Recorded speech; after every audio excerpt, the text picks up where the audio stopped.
Dice. We've got a fun review today as we're discussing Masters of the Universe Revolution. It's a brand new chapter for He-Man and company as we continue on the arc in Masters of the Universe Revelation, which I think it's safe to say was quite the divisive series based on some of the decisions that they chose to do in that show. In this new chapter, it's technology versus magic as Prince Adam grapples with new responsibilities while the newly mechanized Skeletor, armed with the might of Motherboard, attacks the heart of Eternia, all while bracing for the return of the ruthless leader Hordak.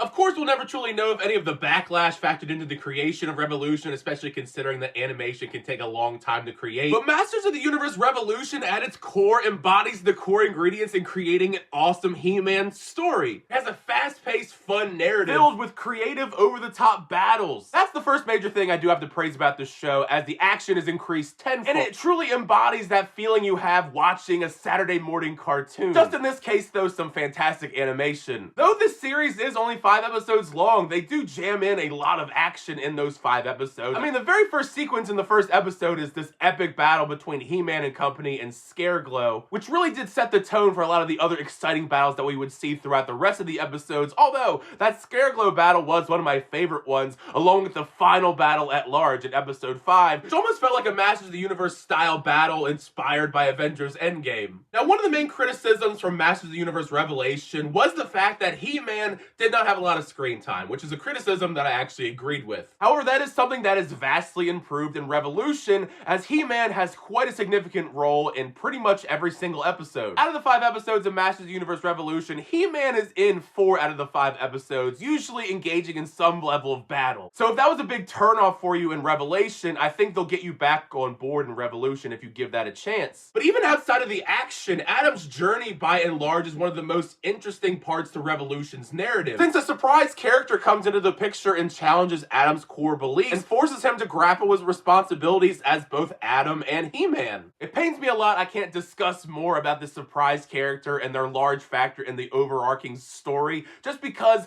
that character was one of the best parts of the story and the way that they're scheming behind the scenes and who voices them, but I was sworn to secrecy, so I'm not allowed to discuss them at all. I will just say it is a well-known character within the Masters of the Universe story, and they're voiced by an extremely iconic person that I think was already revealed back at San Diego Comic-Con, but that is the most I can truly say. After how large Teela's role was back in Revelation, I was kind of surprised at how she was incorporated into the Revolution, because Teela's quest in the story definitely is vital to the overarching plot, but it doesn't really feel that important, sadly. That could partially be due to the fact that she's hardly with any of the main cast besides Lynn all season long. I mean, there definitely are some pretty cool moments in the story with Teela as a character. Teela certainly goes through an interesting transformation on her quest, on top of building up more of her arc as she's coming to terms with being the new sorceress. And though it was kind of a bummer that Sarah Michelle Gellar did not reprise her role as the character for Revolution, I think Melissa Benoist does a pretty good job stepping in and filling those shoes. It feels like a very seamless transition. Out of these several storylines in Revolution, I would say that Teela's story is almost like the C-plot, considering it feels like it gets a lot less focus compared to the storyline with He-Man and also the stuff surrounding Skeletor and Hordak. That could be something that you're a big fan of, the fact that Teela doesn't have major focus in Revolution. Honestly, 2 of the major characters don't get a whole lot in Revolution. Teela at least has a storyline, but Andra as a character basically has almost nothing to do in Revolution. The best way I could describe the difference in her screen time, it's kind of like Rose in The Last Jedi, how vocal she was to the main story. And then in The Rise of Skywalker, she's hardly in the story at all. That's the equivalency that they have with Andra in Revolution, as she does have a few lines here and there and she's in a battle or 2,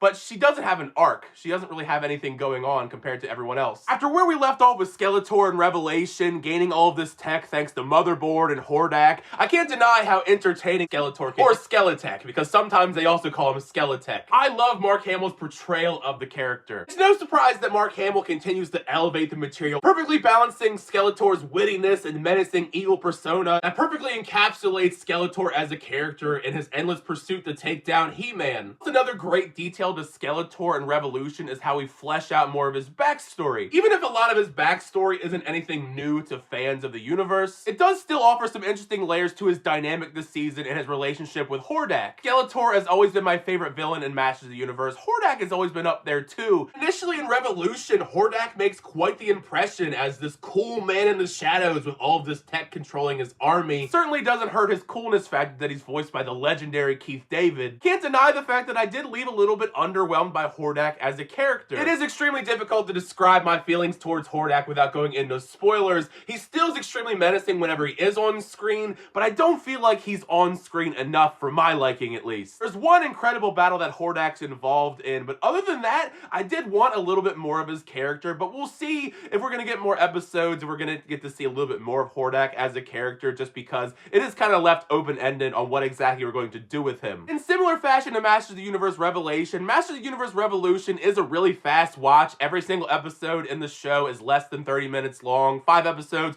If you really wanted to, if you binge from start to finish, you could finish the entire show in less than 2 hours. It's really fast-paced, almost too fast-paced for my liking at points. There are certain story beats in here that I really wish there was more time to let the story beats breathe or develop, just so certain plot points felt a lot more earned by the end. Mostly when it comes to elements like Adam struggling, choosing between being Prince Adam or He-Man, and stuff involving the relationship between Teela and Adam. Especially the point between Adam and Teela, as they're supposed to have this budding romantic relationship between one another, but yet they spend almost the entire season apart. And yet they still want you to buy into this big romance between the two of them. All around, Masters of the Universe Revolution is a big step up from Revelation. It's packed to the brim with exciting moments for He-Man fans. It's flashy, it's fun, and does set up some intriguing possibilities for a potential future with the series. Though this is only 5 episodes, I have to imagine there's going to be a part 2 just based on the cliffhanger ending. But it comes out later this week on Netflix, so once you get a chance to check out the series, make sure you share your thoughts down below. How'd you feel about Masters of the Universe Revolution? Did you like the series? Did you not like the series? Do you feel like it is an improvement from Revelation, or are you still not on the bandwagon yet for this show? Either way, share all your thoughts down below, because part of the fun is just having that conversation with you guys in the comment section. Thank you guys, as always, for checking out the videos. I always do appreciate it. Be sure to like on the video and also subscribe to the channel so you update reviews, reactions, unboxings,